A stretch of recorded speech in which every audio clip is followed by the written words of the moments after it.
तर इकडे वर्षाताई लक्ष्मीकांत बेर्डे यांच्या एका फनी डायलॉगची गंमत सांगताना इकडे दिसते। चला तर बघूयात नेमकं यांचं काय डिस्कशन चाललं आहे। तर इकडे बेडरूम एरियामध्ये टीम बीचे सदस्य बसलेले असतात आणि धनंजय म्हणतो की ताई तुम्हाला पिक्चरमध्ये जाण्यापूर्वी एक 300-350 प्रपोजल तर आले असतील। ती म्हणते की प्रपोजल वगैरे नाही पण लाईन वगैरे हे चालायचं तर आणि पिक्चर बघून आमच्यासारखे 7-8 लाख तर लाईन मारणारे असतीलच। तर वर्षामध्ये हां अगदी ते माझं नशीबच।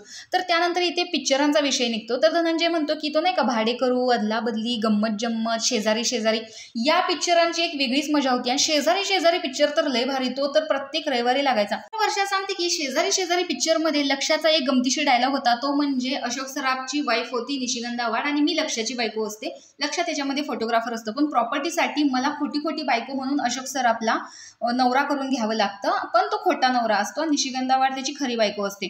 पण त्यामध्ये लक्ष्या म्हणतो एक दिवस चिडून त्याला की तुझ्या मात्र 2-2 बायका, माझी बायको पण तुझीच, तुझी बायको पण तुझीच आणि मी मात्र असाच एकटा।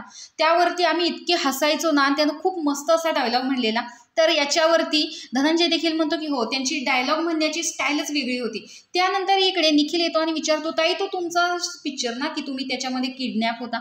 तर हो गंमत जम्मतमुळे तर मी महाराष्ट्राची वंडर गर्ल झाले असं इकडे ताई सांगताना दिसत आहेत। कारण त्याच्यामध्येच त्यांनी इतकं छान आणि रॅश भूमिका केलेली होती। सचिन पिळगावकरला ती म्हणते की तुझी बायको नाही तरी तुला कसं तरी होतंय आणि माझा नवरा नसून मला काहीच वाटत नाहीये, तू काय एवढा लाजतोयस? तर अशा प्रकारे त्या भूमिका मी एक निभावलेल्या होत्या। तर इकडे प्रत्येक वेळेस वर्षा लक्ष आणि अशोक सराफ या दोघांविषयी काही ना काही गोष्टी सांगताना दिसते। तुम्हाला लक्ष्याची मूवी आवडतात की नाही हे कमेंट बॉक्समध्ये नक्की सांगा। अशाच व्हिडिओसाठी आपल्या चॅनलला सबस्क्राईब करा। तोपर्यंत बाय।